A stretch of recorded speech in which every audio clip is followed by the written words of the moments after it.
প্রাতিষ্ঠানিক দুর্নীতি হয়েছে। এখন সেই দুর্নীতির মধ্যে তো ওনার নামও রয়েছে। 5 লাখ টাকা নারদাতে কে খেয়েছিল? কাকলি ঘোষ দস্তিদার নিয়েছিল, শুভেন্দু অধিকারী নিয়েছিল, আরো অনেকে নিয়েছে। তাহলে দুর্নীতিটা করলো কে? কাকলি ঘোষ দস্তিদারই তো দুর্নীতি করলো। সে আবার প্রাতিষ্ঠানিক ইনস্টিটিউশনাল করাপশনের কথা কি করে বলে? তার মুখে মানায়? হ্যাঁ, সিন্ডিকেট কথাটা কোত্থেকে উঠে এসেছিল জানেন?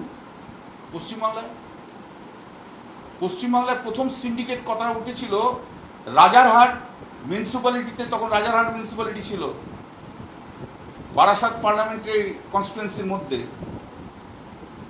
তখন সিন্ডিকেটের নাম উঠে এসেছিল। সেই সিন্ডিকেট কারা চালিয়েছিল আমাকে বলতে হবে না। কে দুর্নীতি আর কে দুর্নীতিপরায়ণ আর কে সৎ বাংলার মানুষ খুব ভালো করে জানে। আর যদি এতই দুর্নীতি হয়ে থাকে তাহলে মুখ খোলেনি কেন? দুর্নীতিকে টলারেট করলো কে?